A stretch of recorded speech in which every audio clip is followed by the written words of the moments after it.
Thanks for joining us. I'm Sarah Matzler-Donar. This week, Governor Tony Evers says he is open to a Republican tax bill that would include a tax cut for Wisconsin retirees. It's the first time he's responded to Assembly Speaker Robin Voss's intention to introduce another tax bill that includes a retirement tax cut. I sat down with Evers this week and we discussed that topic and more. Take a listen. Governor Evers, good to see you. Happy New Year. Happy New Year, Sarah.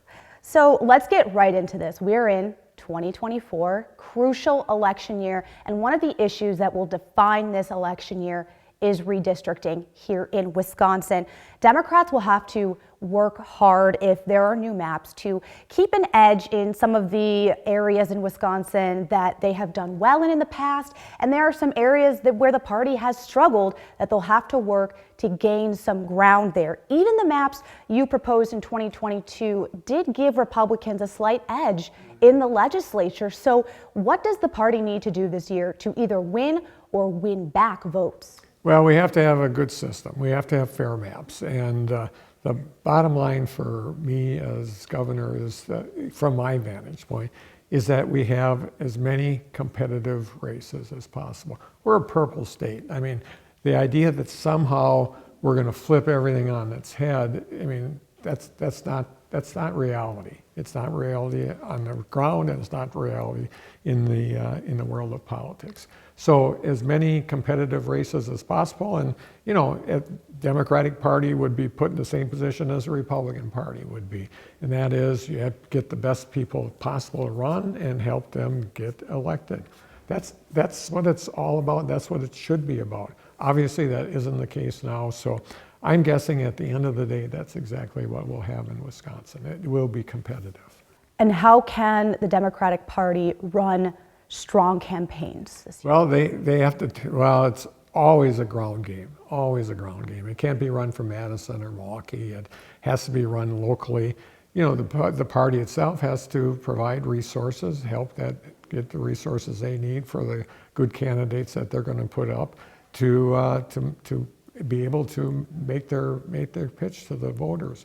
But at the end of the day, we have to be in a position, we as a state, not necessarily the parties, the state has to be in a position to have competitive races. You know, kiddingly, I won by 3% last time. That was a landslide.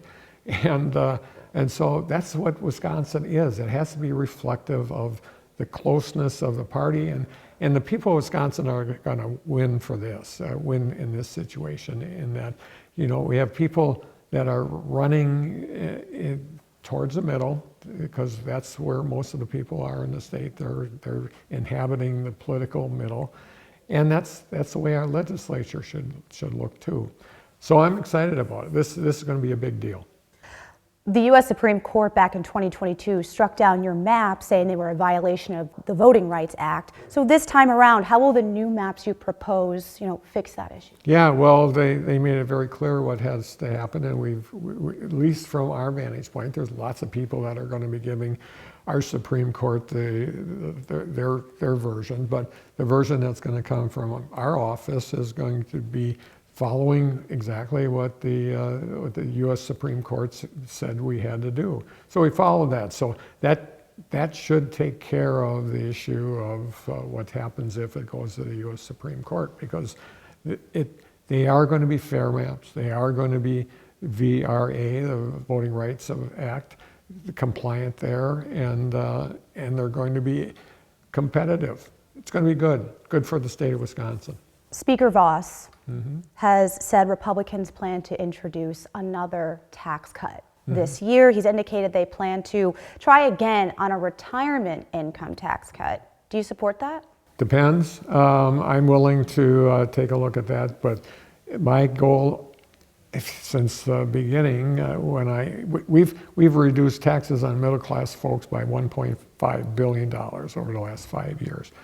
And I'm still believing that that's mainly where the tax cuts should be.